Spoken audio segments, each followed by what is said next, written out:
to wrap up this series on love for others, on compassion. And so today is actually part 2 of the message I gave in August, called The Freedom to Love. And so last month we talked about that idea of self-love, that practice of self-love, for truly life is lived from within out. And as I said last time, love is loved from within out. And so it is true in every aspect of our lives. You cannot find anything out there without finding it first in yourself. And it begins with love. And as I mentioned earlier, we are made in the image and after the likeness of love itself, which we also call God, divine mind, infinite intelligence, many names for spirit. But we truly, as Unity teaches, exist because of God. And so existing truly means to stand forth out of God. And so you are one with the presence, one with the power. For in truth, you are that presence and power made manifest right here on the earth.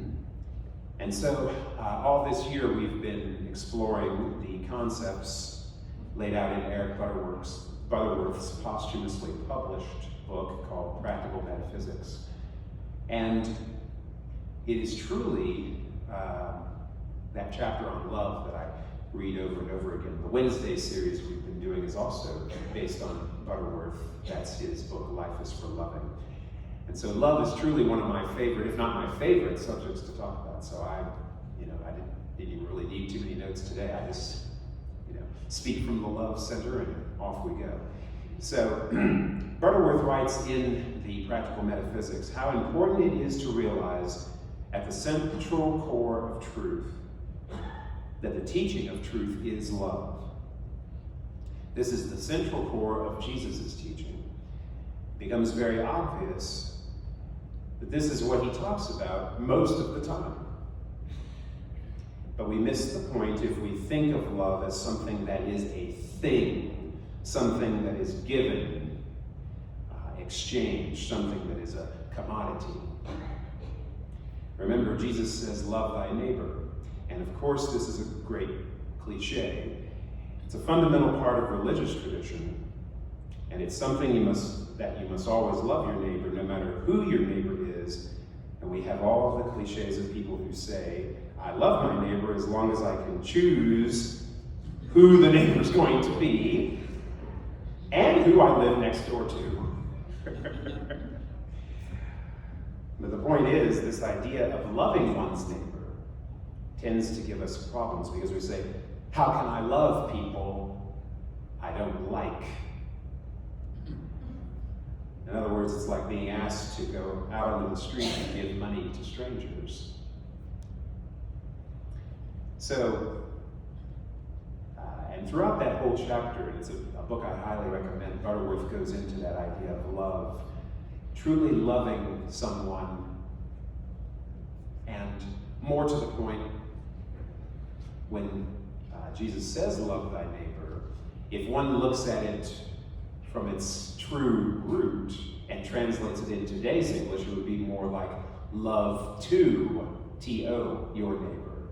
In other words, not a commodity to be exchanged, but to just be love and be loving to and toward everyone. And again, that love comes from within and radiates outward. And this is something we talk about quite often in Unity, and certainly throughout New Thought. Tougher to practice, though, isn't it? To love the one you don't like.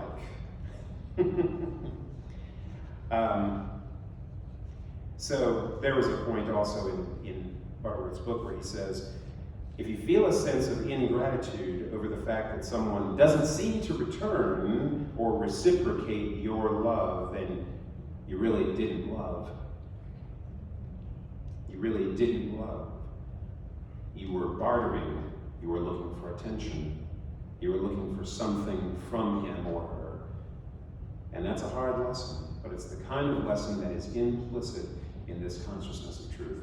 And that's one of those things we don't really think about too often. Certainly we have our truth affirmations, our songs that we sing, they're wonderful. But in truth, they're really just empty platitudes, just words, lovely words, well-written words, melodious words, wonderful words, but they're just words unless and until we choose to live them. And there is a passage that many of you have heard before from the Bible. This is Matthew 5:44 from the King James. But I say unto you, love your enemies, bless them that curse you, do good to them that hate you, and pray for them which despitefully use you and persecute you. What? Excuse me? But you kind of want to say, well, wait a minute, Jesus. This is the word of Jesus now. You kind of want to say, wait a minute, but what about that guy who cut me off in traffic? And what about that one lady? And what about my third grade teacher who, made me mad? And so forth. Can't I just kind of skip over that part and get to the people I like and just love them? That would be great, wouldn't it? But I'm here to tell you, friends, it doesn't work that way. When loving the people you like is the easy part. The time to really put these principles to the test and yourself to the test, to truly demonstrate and live what we call the fifth unity principle, which is the law of demonstration, live the truth you know, is to go out and practice it. And the personality does not matter if you're truly living this teaching. Now, if I may carry this to an extreme, Osama bin Laden, Adolf Hitler, Genghis Khan, all of the people that we've labeled as bad have just as much of the divine, or were made from that same divine that you were, and more to the point, the people you like. And that's a hard pill to swallow. Now, yes, these individuals utilize the creative power of their mind more so to destroy than to create, yes. But truly living according to that teaching means that you love, bless the person who, let's say, fired you from that job in 1985 or what have you. Just kind of conjecturing a few random dates. To truly see the other, or the perceived other, more to the point, as a part of you. And so when Jesus says, love thy neighbor as thyself, we take it in unity to be more of a direct commandment. Not to love the neighbor as you would love yourself, but to love the neighbor as thyself. There's a distinct difference there. To love the neighbor and even the enemies, to bless those that curse you, etc. To love everyone as yourself implies and guides and directs us to see that there is no separation between us and the perceived other, you see. So we are all part of that one whole presence. You see, God is not fragmented. God is not compartmentalized. God is. And you, and you, and you, and you, and all of you, and I stand forth out of that isness. We are one. And again, that's a tough pill to swallow if you're looking at, some of the people that may be on the other side of a certain political aisle than you in conversation. To someone that because of those differences you may have separated from, you may have walked away from in terms of any connection or interaction at all. And so again, using those words of Butterworth, if you feel a sense of ingratitude over the fact that someone doesn't seem to return or reciprocate your love, then you didn't really love. It's that idea of something to give, some sort of tangible, where there's an even trade, almost like bartering. So it really gives one a new perspective on what it truly is to love others, to love towards. And I'll show you a different translation of this same passage in Matthew and some of the surrounding verses, and you'll see kind of some of the differences. This is from the Message Bible by Eugene Peterson that was printed in the 90s. Some of you guys are familiar with this one.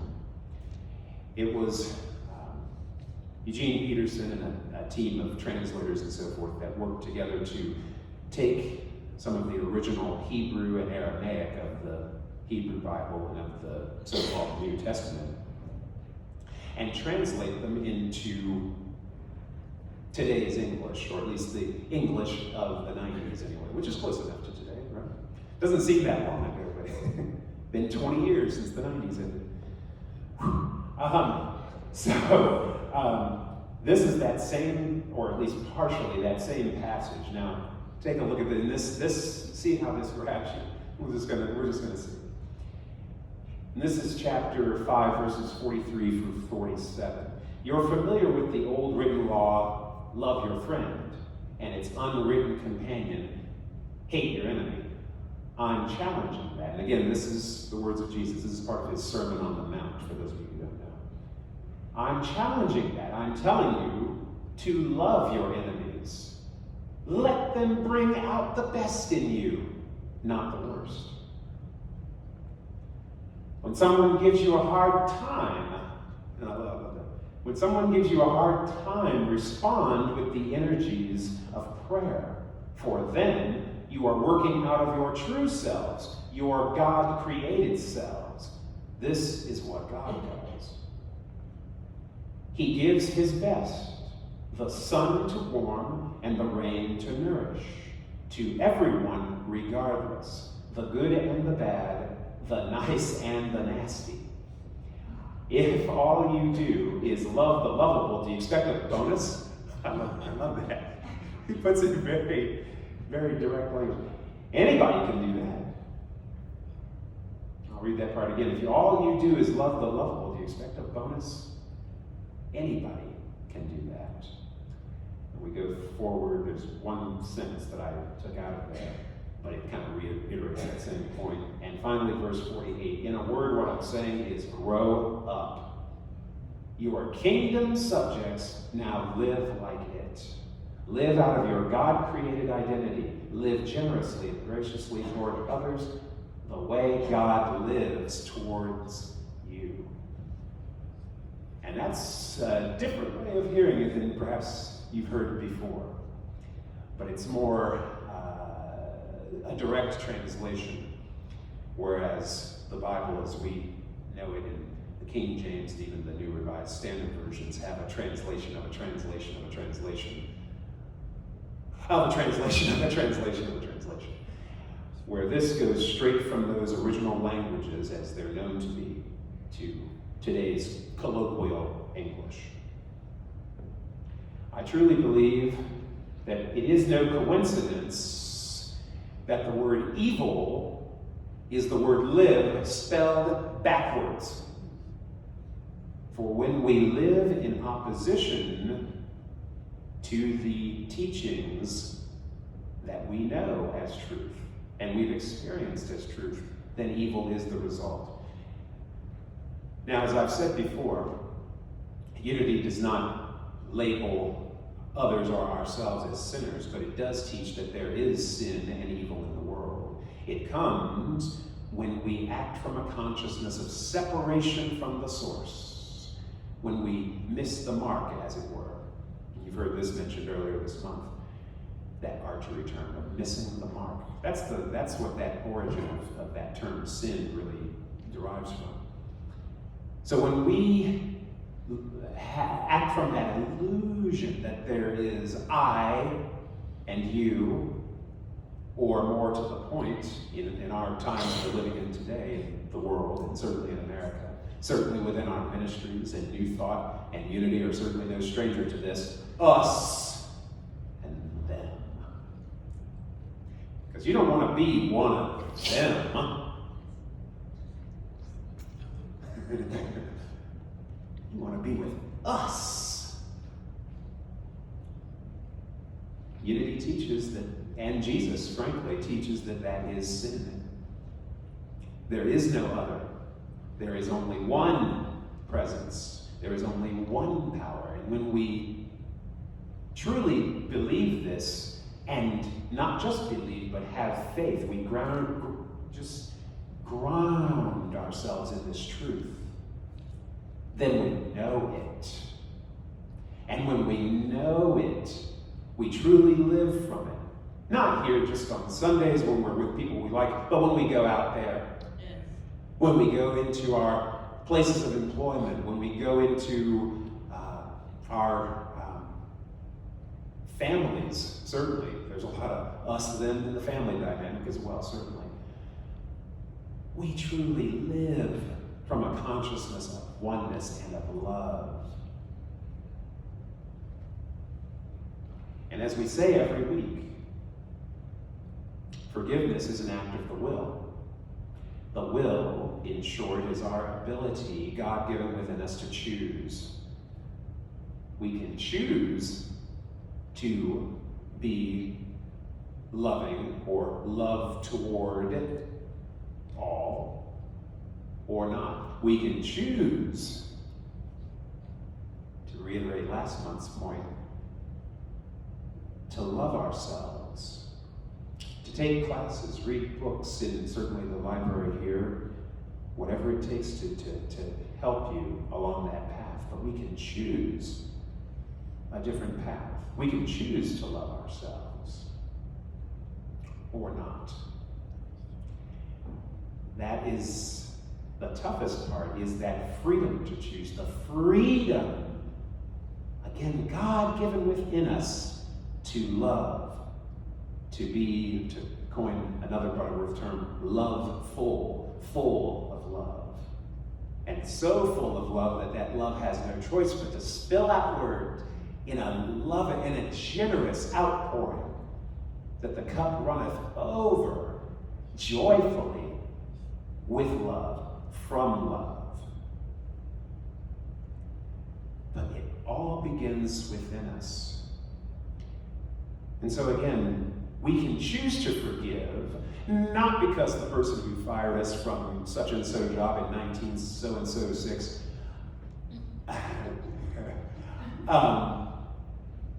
deserves it, not because the person with whom I had an argument at a meeting back in 19 so and so 2, wait, what? Not because, our parents, grandparents, family members, siblings, or children, or what have you, that we've just cut ourselves off from deserve it, not to condone their past actions, and again, not because they deserve it, but because you deserve it. You deserve it. But the question then becomes, do you feel that you are worthy? Do you feel that you are worthy of love? Do you feel that you are worthy of God love? And really think about that question and your answer to it. Because the way that you answer that question, and again, I invite you to just take some time with that and pray about it. Because your perspective and your answer on that question will determine how you relate to other people from this day until the rest of your days in this human experience? Do you feel that you are worthy? Do you know that you already have love? You already have it because you are it. Do you know this? It's been said from many studies, recent studies have shown that what appears on our planet really to be an observed acceleration in conflictual relations and just a lot of ire has been on the rise lately, and people just kind of fly off the handle at what seems to be little things. There have been studies that have shown that this is related to two things, which really originate from one: climate change. And that climate change, other than the man-made climate change that we talk about in the news and in the media, there is also, and I don't have time to really get into this, but talk to me after. There is an idea that because of the orbital position of our planet and our solar system to the greater Milky Way galaxy, that is having an even greater effect on climate than anything that we as human beings can contribute, and we've contributed a lot to it. But more and more studies are proving this. Just something interesting, a little food for thought. And speaking of climate change, I heard a lot this past week. I went to the Great Lakes Regional Unity Conference this past week. For a couple of days, had a nice reunion with our old pal Danny Bauer, as you remember him, and Charlene Manuel, who came here last July, gave a wonderful talk, did a board training and so forth. And it's just wonderful to connect with old friends, to make new ones.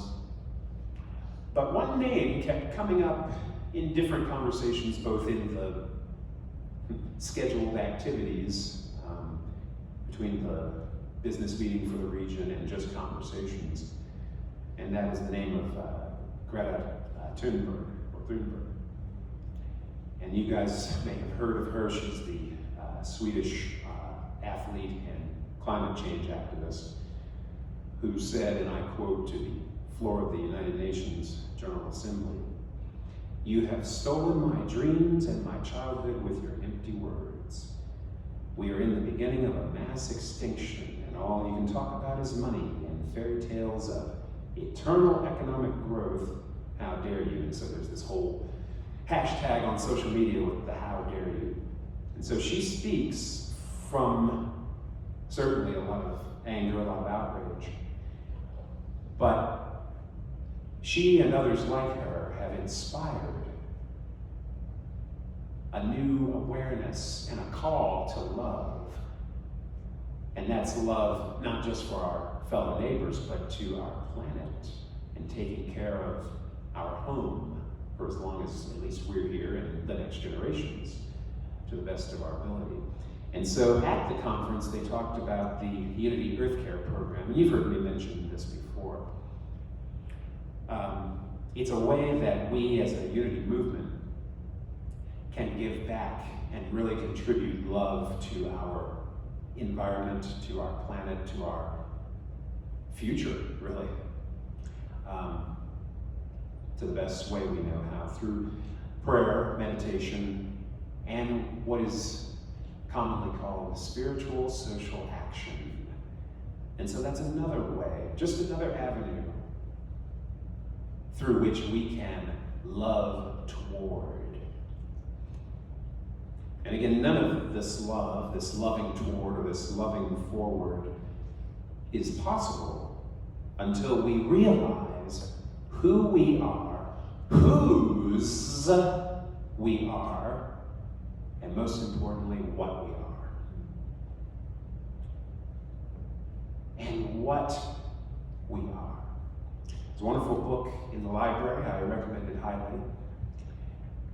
It's the one book that I think I've mentioned that isn't one of Eric Butterworth's. It's called What Are You by Imelda Octavia Shanklin. What Are You? And we've got a couple of copies there in the library. It's one I highly recommend because it goes into that idea of, we are the presence, the power. We are children of God. And so when we live according to that knowing, there can be no evil. We only live. And we grow together. We love together. And as I said earlier, life is lived from within out. Love is loved from within out. And when we do this, we don't just say the words, let there be peace on earth and let it begin with me. We live it. So my invitation to you is to take all that has been said in prayer and go back and read that Sermon on the Mount, Matthew chapter 5, and truly know that you are the love and the light and the substance and the power of God. And it is up to you to choose it, name it, claim it, be it. Let's do this inwardly. And so taking just a slow, deep breath, breathing in that heart space, making the 18-inch journey from head to heart. We open ourselves in this moment to the love of the infinite, to the love that we truly are in God, enveloped in this love and grounded in truth. We give thanks for this time together. We give thanks for our expanding awareness and for your presence in our lives and as our lives, dear Spirit. For this and so much more, we say thank you, God. Amen. And in that spirit of love, now is the time that we give our love offerings. And every one of the gifts that we give, let us look upon it this day as a kind of energy exchange for that which you have received. We simply love toward. We let that energy and that dynamic power of love reciprocate and circulate. And with all the faith in our hearts, let us affirm our offering blessing, which is printed in your bulletin and, of course, is up on the wall. Together. Divine love, as me, blesses and multiplies all that I am, all that I have, all that I give, and all that I receive. And I am grateful. Join with me in singing God is my source.